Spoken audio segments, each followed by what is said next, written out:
I've been sick to death lately with some kind of flu from hell, and I genuinely believe that when Doom Guy came back from hell, the man brought some kind of extraterrestrial disease that somehow infected my entire family. This video was supposed to go up a couple of days ago. I wanted this to go up the day before Christmas with the Christmas with the Joker going up on Christmas. If you haven't seen that video, I put a ton of work into it, so I hope you'll check it out. I think it's one of my best videos, but here we are, and I've scripted this out to do as little talking as possible before I lose my voice.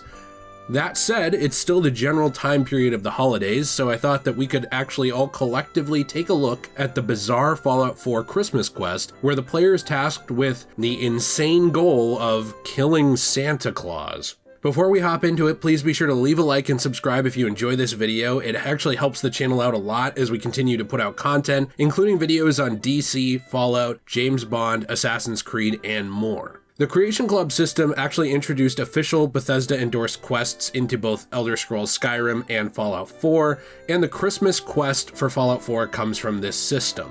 This quest, named Holiday Spirits, starts with the player, controlling the sole survivor, examining a note from Mr. Zwicky in Diamond City regarding the collection of toys. Mr. Zwicky is the teacher for the school in Diamond City, so it makes sense that his request involves collecting these toys for the local children for Christmas.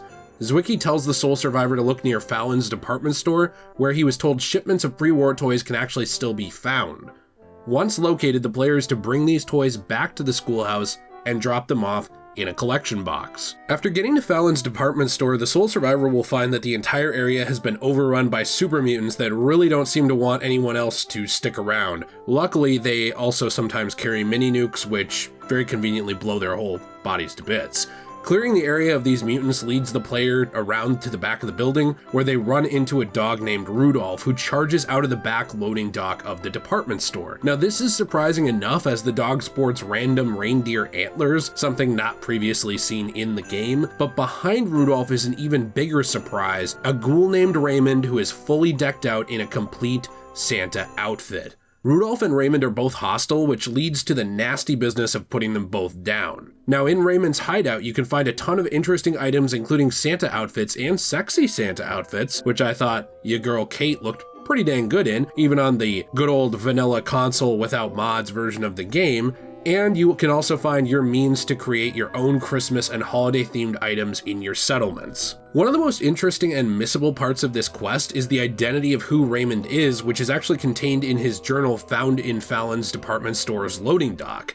This journal reveals the backstory of Raymond, who was once a mall Santa, voted the best mall Santa in the Commonwealth 3 years in a row, might I add, who ended up disgruntled with his former employers at the mall. Raymond took his position as Santa extremely seriously, even going as far as to say he trained all year to return as Santa Claus again. Now, after being told that he wasn't needed for the position in 2077, Raymond headed down to the mall to give his ex-boss a piece of his mind. Unfortunately for everyone in the section of the mall that Raymond visited, the bombs were actually dropped that very day that Raymond went back to the mall. He pushed the other workers out of the way and locked himself in a concrete storage room like a complete D-bag, surviving the nuclear attack and eventually emerging as a ghoul. Raymond was already a bit unorthodox prior to his transformation, with a lot of his personality being tied up in the persona of Santa Claus, but Raymond's vastly extended lifespan didn't help with his delusions or his mental health. In 2184, not understanding the ghoulification process and what it actually meant, Raymond's delusions fully manifested, with him claiming that it was his destiny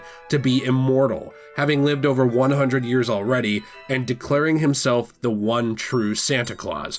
Tim Allen, my boy, would have a bit of a problem with that. One of the most unfortunate parts about this quest is that regardless of how interesting Raymond's backstory is and just how delusional the man ended up being, there wasn't anything special separating him from the average ghoul. Now hold on, before you say I'm a ghoul racist, hear me out. In terms of game design, it would have been a lot more interesting facing off with this mall villain if there was some more build-up to it actually happening, or if the character actually had higher stats and the ability to fight back without being one of the biggest pushovers in the entire wasteland.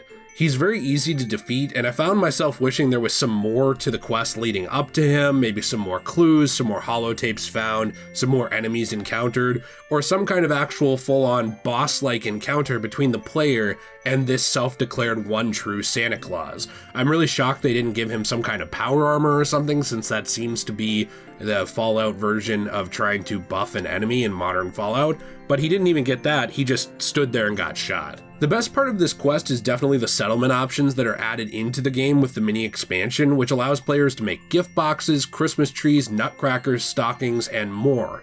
Jill actually was kind enough to build a little Santa vacation home from some of the items found in the Holiday Spirits pack, which I thought was really, really cool. This was her idea of where Santa Claus would spend his vacations on a fun Christmas-inspired beach in a small vacation house.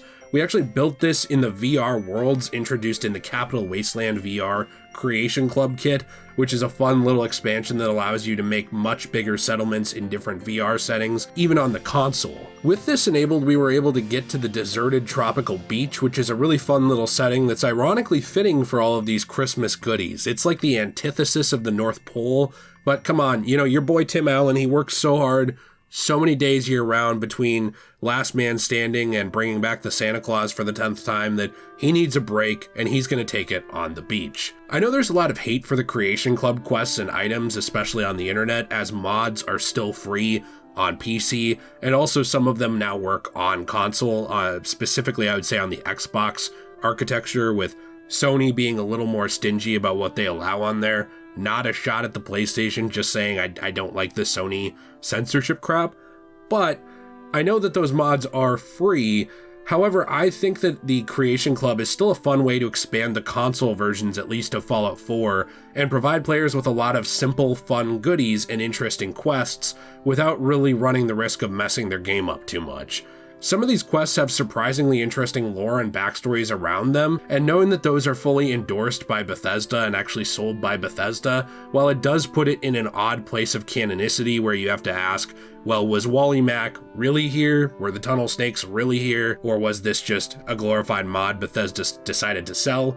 I personally like to lean on the position, if it fits in the universe, of accepting it for what it is. And in the case of Raymond, the immortal Santa Claus, I think he's a character that fits very well into the established lore of the Fallout universe, as crazy as it is. Let me know what you think about Fallout 4's crazy Christmas quest. I actually had a blast with it, even though I wish it was a bit longer and less anticlimactic. I think Jill did a fantastic job with her little vacation home, and one of my favorite things about this pack is the ability to make a just bizarre, almost metal rebar Christmas tree that you can then put and customize your own decorations on, which I thought was really cool, and the ability to put nutcrackers up, because, little fun fact, not only did they call me the Nutcracker as the bully enforcer in high school, who would go around delivering swift-foot justice to those who didn't pay up the lunch money, but also I like to actually collect nutcrackers in real life. So that's a little fun fact no one cares about except me, but my mom got me one for Christmas,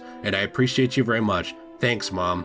You're cool. If you have any ideas for more videos in the comments down below, I always love to hear them. Please be sure to leave a like and subscribe to this channel if you enjoyed this video, and I plan to just keep making more fun content into 2023, and I'd love to have you along for the ride. I hope you have a fantastic day, and as always everyone, stay shway.